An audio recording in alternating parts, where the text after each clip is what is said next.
Hello and welcome to another episode of the God Theory Podcast. This is episode 28. What's happening, David? Well, it's time to move out of Blount County, Tennessee. I'll tell you that, because God's going to smite it off the face of the earth. Oh my God, how did you get this news straight from Jesus? Well, the freaking resolution failed to get them to have God not smite them. So What? the Board of Commissioners in Blount County, Tennessee, were considering a measure that will beseech God to spare Blount County from his wrath over legalized same-sex marriage.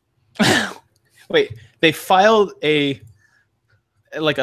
law, or who are they filing this with, and who are they? This is the government of Blount County. They tried to adopt a resolution. Here's the wording. Are you ready? Yeah. We adopt this resolution before God that he pass us by in his coming wrath and not destroy our county as he did Sodom and Gomorrah and the neighboring cities. As the Passover lamb was a means of salvation to the ancient children of Israel, so we stand upon the safety of the Lamb of God to save us. We adopt this resolution begging his favor in light of the fact that we have been forced to comply and recognize that the state of Tennessee, like so many other God-fearing states, may have fallen prey to a lawless judiciary in legalizing what God and the Bible expressly forbids.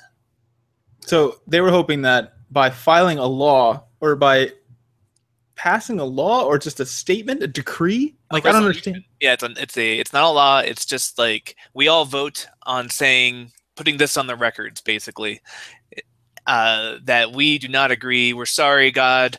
It's kind of like, well, they made the comparison to the Passover lamb. You smear some lamb blood on your door, and then God doesn't destroy you because you live in the wrong city.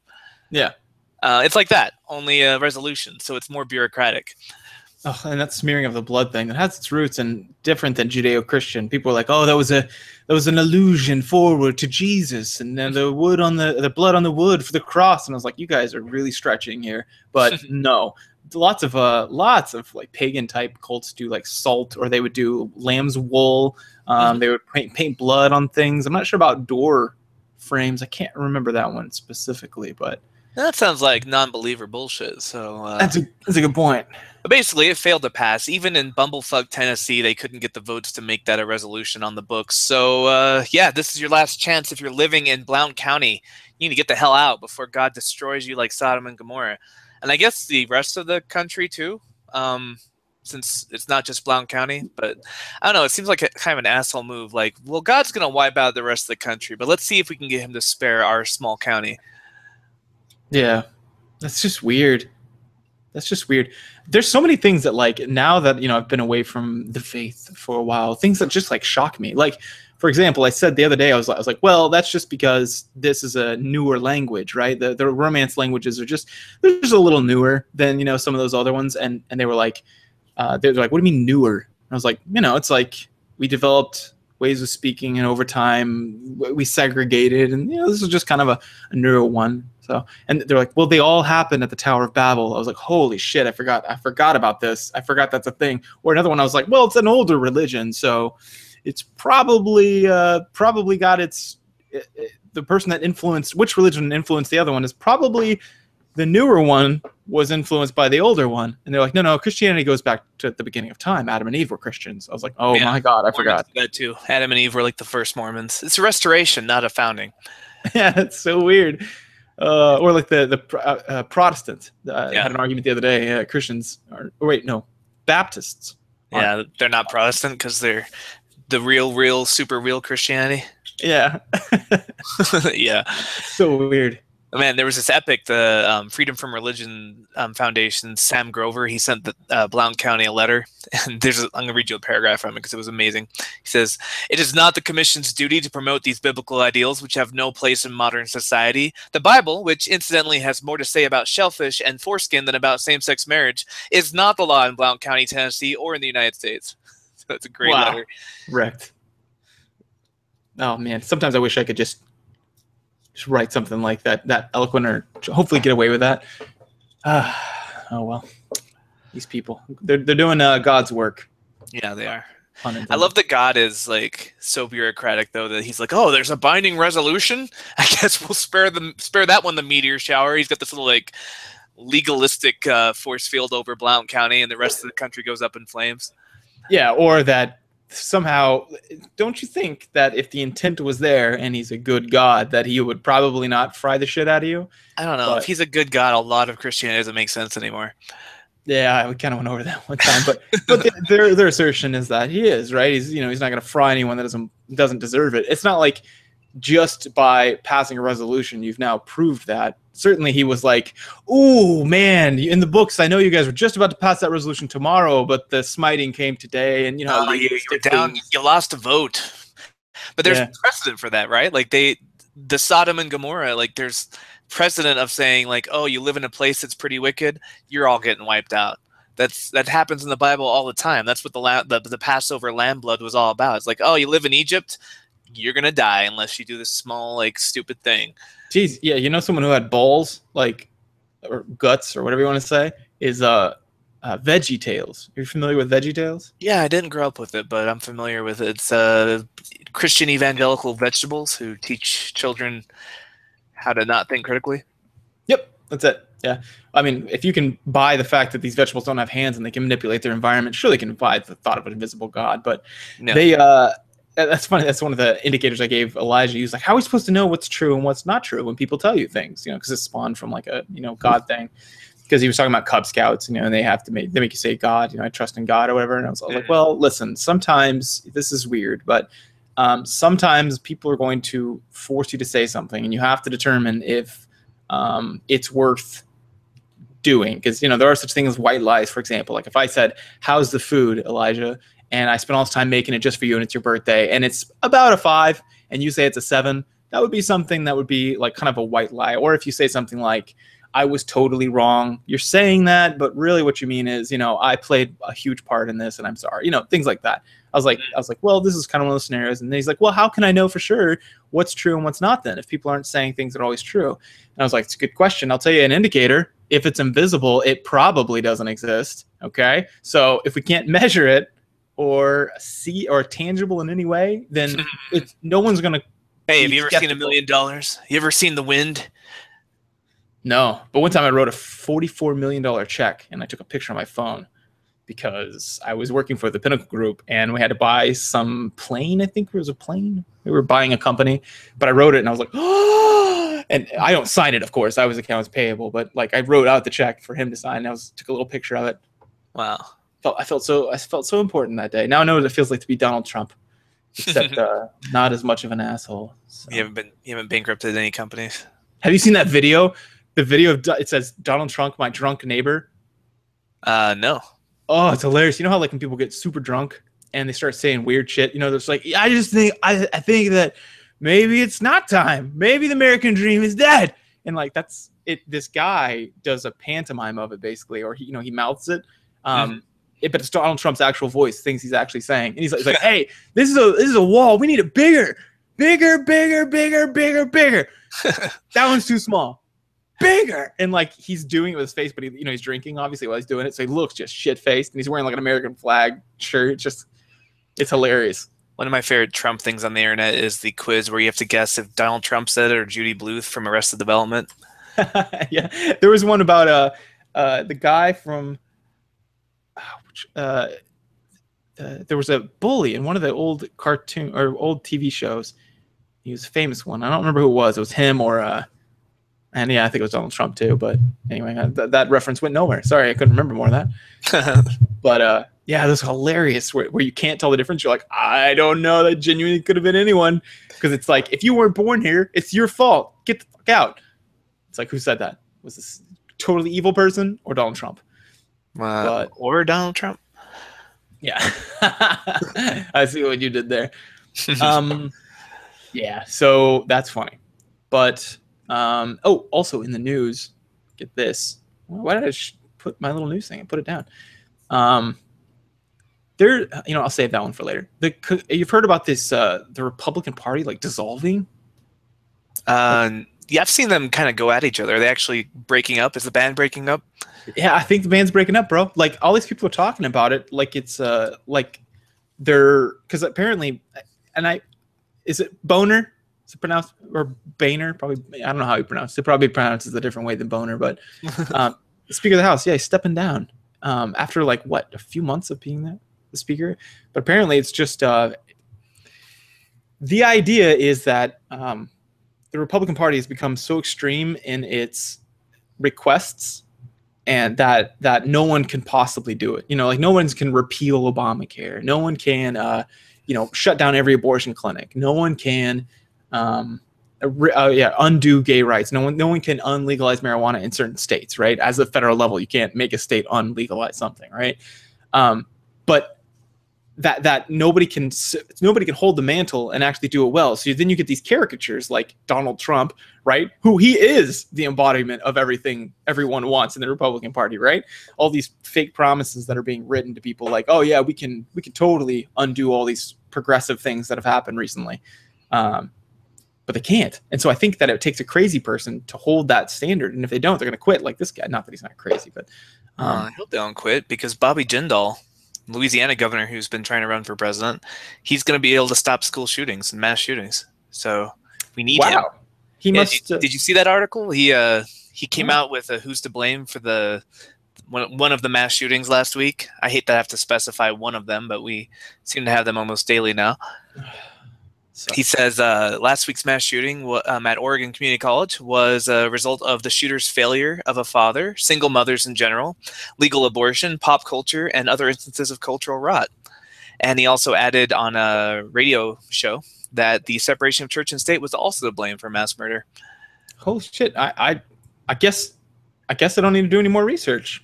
I know that you research mass murder violence, but have you considered this? Quote, "We fill our culture with garbage. Now we're reaping the result. We've got evil in our midst. It's not about taking away law-abiding citizens' gun rights.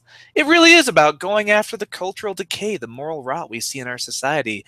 The left wants to take God out of the public square. We're now reaping the consequences of that."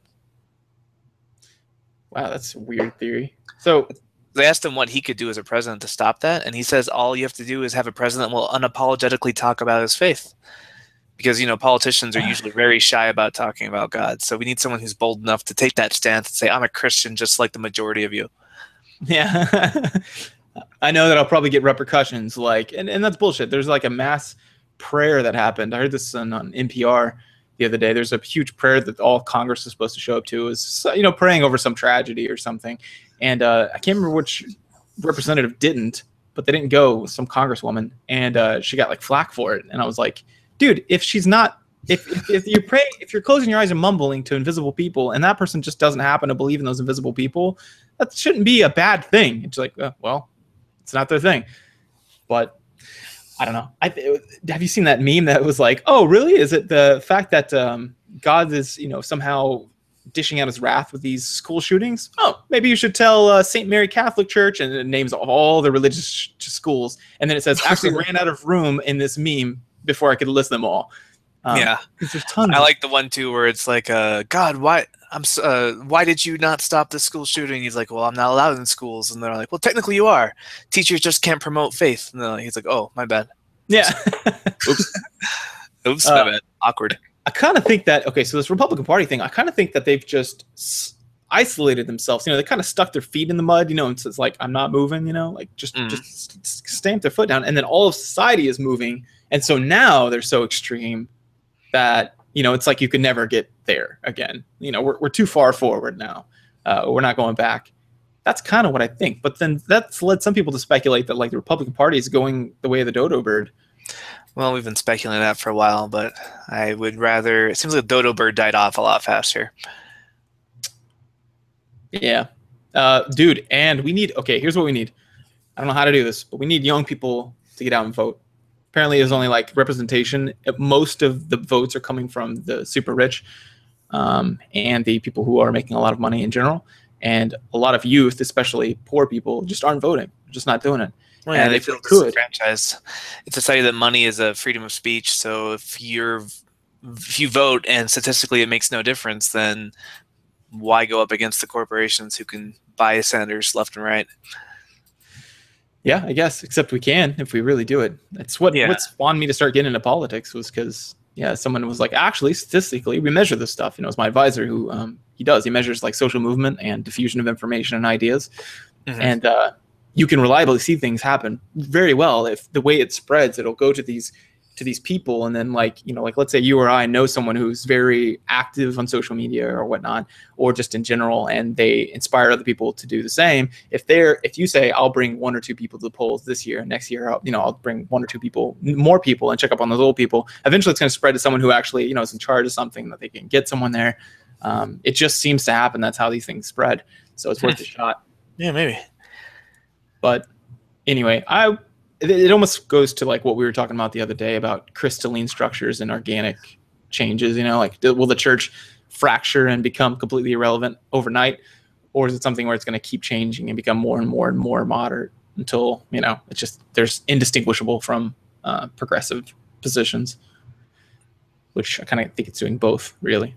But anyway, Republican Party, man, I don't know what the hell's going on. I don't know how they're as successful as they are. Well, I think it's a demographic issue too. As their base continues to die off at a pretty quick rate because they're pretty old. So unless they start appealing to a younger demographic, they're just going to become irrelevant.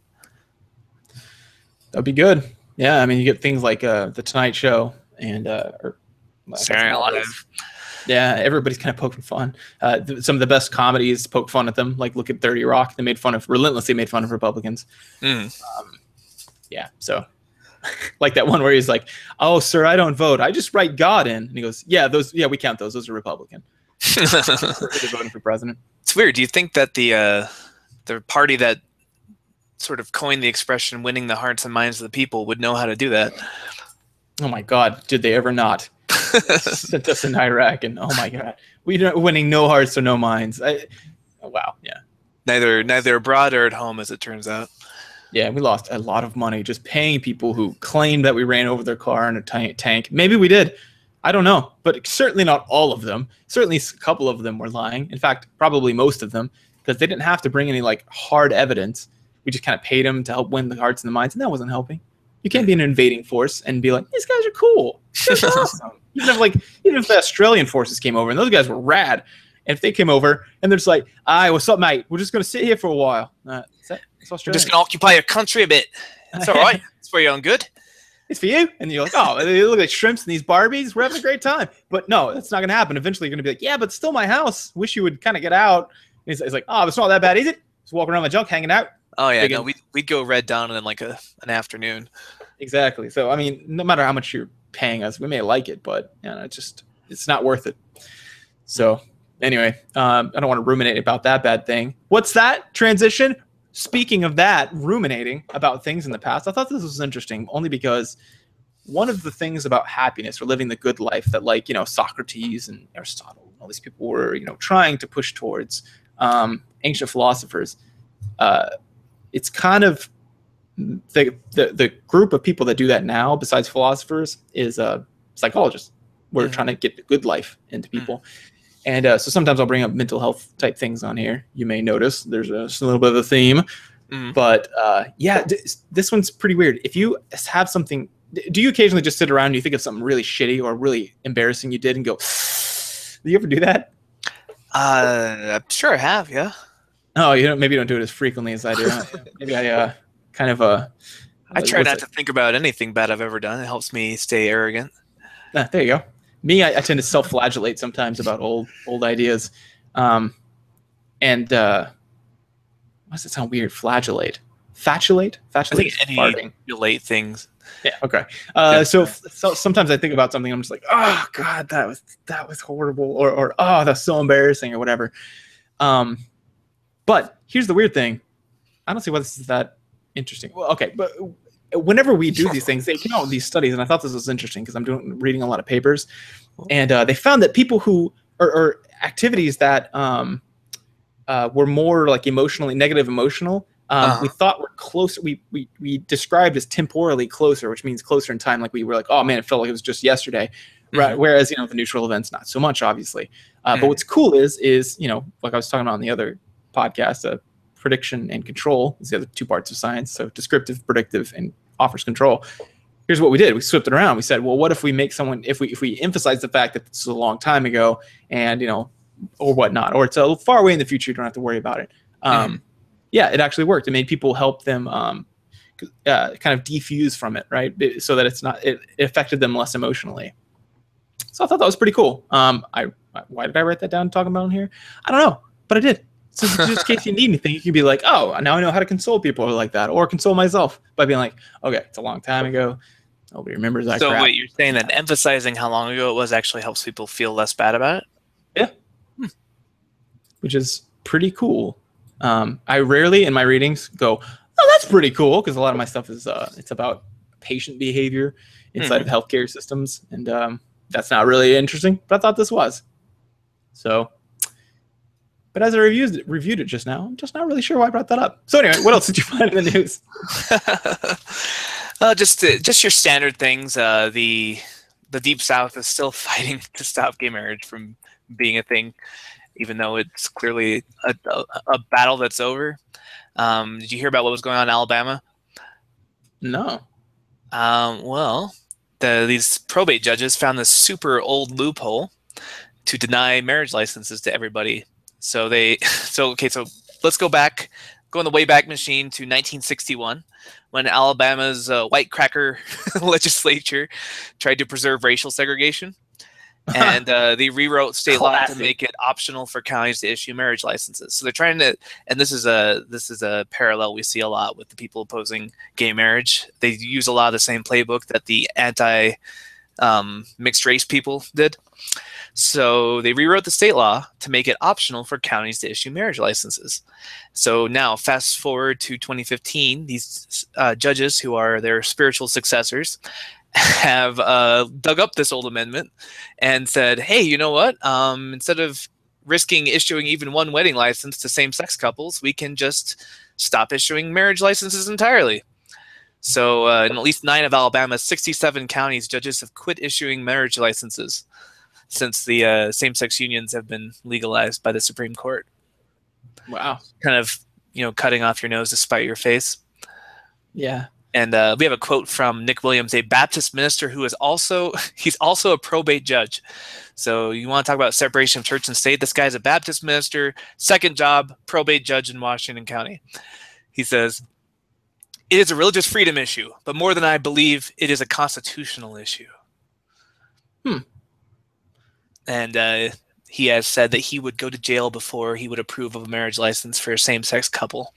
So we have more copycat criminals following the Kim Davis playbook. Yep, this is a thing that people do. Oh, man.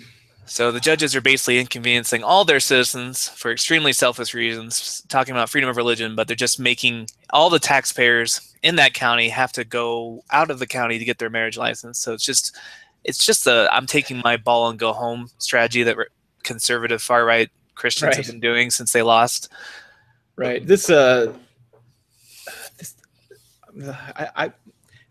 I can't understand. It's very difficult for me. And I'm in a profession where my job is to try to understand a point of view. But I have a difficult time understanding how they don't understand the irony in that. Freedom of religion. It's like, well, but that person who's trying to get married, a lot of them are religious. A lot of LGBT people. A lot of religions allow gay marriage. So. I know. So their freedom is to be able to be religious and also get married. You are restricting their freedom. That doesn't make sense. And I don't get the strategy. I don't get the logic of this. We're not discriminating, so we're not violating the equal protection requirements of the 14th Amendment because we're denying everyone a marriage license, not just gay people. But if you're denying everyone a fundamental right, that's also illegal, right? Like if I was like, "Oh, sorry, nobody gets to have guns," not just Christians, nobody gets to have guns. Like they would complain that we were denying them a fundamental right, Second Amendment rights. Yeah. So why do they think that's a valid strategy? That is weird. There's a lot of things that I'm trying to figure out right now with people. What a bunch of bastards. What a bunch of bastards. Yeah. I don't know. That's weird, dude. I don't want to be one of these like hand-wringing people that happens, like who really just obsess over the negative parts of the news, like Fox News, for example, because we tend to be drawn towards things like that, like crises and drama. And if you follow religion in the news, you tend to get a very negative perspective of the world in general because you're seeing the worst that humanity has to offer. Tends to be Religious Yeah, people. it's newsworthy or noteworthy because it's so different or so out of the ordinary. But fuck, man, this is insane. Another thing in the news that I've been defending a lot is this. We've had all these mass shootings, man, and the problem is even the best people, have been sending me articles with back stuff or linking me stuff and chats and stuff. Like all these people have been asking me questions about these studies that are coming out because it's starting to get the attention of researchers. Well, I mean, it has for a while, but just people in other fields or people who aren't naturally researching in this field already. And here's the fundamental thing I'm going to ask. I'll let everyone know this is one of the answers that it almost always boils down to, because I'm like, that doesn't match up with any of the data that we have over the last 80 years on mass murders, suicides. Why would they suggest this? Because they'll say things like mental health wasn't at play. For example, there's a paper that came out, and this is pretty cool. It actually, there's something called the MacArthur Violence Risk Assessment Study, or Violence Risk Assessment. Yeah, that in and of itself is a thing, but there's a study that was based off of this. And so what it did was it let people who left from psychiatric hospitals, and it tracked them and determined if they had gotten any violent episodes, right? Like shooting or stabbing or anything like that. Mm-hmm. And they were looking to see if psychosis. So, one of the mental illnesses that people think is that, oh man, you got to be a crazy person. A lot of times when people say crazy, they mean like out of touch with reality or psychosis, right? So delusions or hallucinations. And they found that it does actually have somewhat of a link. That about 20% of the people had a pre-violence episode of delusions or hallucinations, but the rest of the 80% did not. So it's not like they were precipitating these events, but yes, people who are who have these severe mental disorder like that, like hallucinations or delusions, are at a somewhat greater risk. But like I said, far from the majority. And these were people who were already in an inpatient setting, right? So pretty extreme. So I'm in no way, I'm still totally against the fact that people say people with mental health disorders are dangerous, because that's just not true. But here's the thing that I was going to say that boils down to almost everything has been my answer to these people questioning, like, oh, well, what if it's like male toxicity or whatever else they're trying to say? It almost always boils down to one thing. I'm like, let me see, but I think I already know. Show me the study. So they show it to me, and I can predict now pretty much. It's going to be talking about run-of-the-mill violence. And we talked about that last time. Run-of-the-mill violence is not mass murder suicide. These people who commit run-of-the-mill violence almost never go forward and commit these mass murder suicides, right? The people who commit mass murder suicides are typically people who have never been violent before. That's pretty weird. This is a qualitatively different sample or population that we're sampling from than people who commit run-of-the-mill violence. People who commit run-of-the-mill violence are somewhat predictive. We've got some things, some data on them, but it's essentially, you got rough childhood, and it's a slow slipping into, these sorts of things. Occasionally get crimes of passion, but I'm talking normatively. But anyway, so just, I don't know, this highlights or underlines the reason why we really need to leave some of these issues up to experts rather than people writing on, I don't know, salon.com or something, or, one of these random web pages. Let's leave the dangerous speculation to them. I don't care if they, speculate all day about, what makes a good mom or a good dad. There's science out there to show that, most of those questions, but I don't care if they speculate. It's not going to hurt anyone. But this, this is, we could have actual reform, political reform, law reform, if we do it the correct way, if we talk about, the science of it. So anyway, it's just something I figured I'd accidentally rant about. So, sorry about that. It's just the mass shootings. They're on my mind a lot recently because of this. It's getting ridiculous. Well, I've got one more story from the news. This is from the Fuck the Pope files. So after our progressive people's pope came home from his American trip, the Vatican immediately fired a prominent priest for coming out as gay. So, yeah, whether or not he met with Kim Davis or not, he certainly is on her team. God damn it, these people. Now, here's the great thing is he got fired for being gay. Now, what happens if you're gay, you get fired, right? Right. Mm-hmm. What about if you're gay with a child? Like if you rape a small boy. Oh, yeah. Well, then you get a one-way trip to Bermuda or South America. Yeah, you don't get fired at all. You get moved. You get transferred. So as far as the Vatican is concerned, as far as hashtag straight people's pope is concerned, having sex with a consenting male adult, fire him. Having sex with a child, ship him to South America. Ugh. That's crazy, man. I don't know. The more I study the behavior of groups of people, like mass psychology, the more I just get depressed. I understand now why my advisor is always in a depressed mood. People are just, man, our day-to-day decision-making processes are shit. Yep. They're just bad as far as like trying to make something that's good for us in the future, us as a large group, us as in general, just our health, everything. Like if we can see something as far away off, it's the exact same as in our primal brain. That it's when we say far off, we use that language. That's actually what it's like. It's like it's real on the savannah. There's a tiger, but it's like way out there. I can see it. It's fine. I'm not worried about it.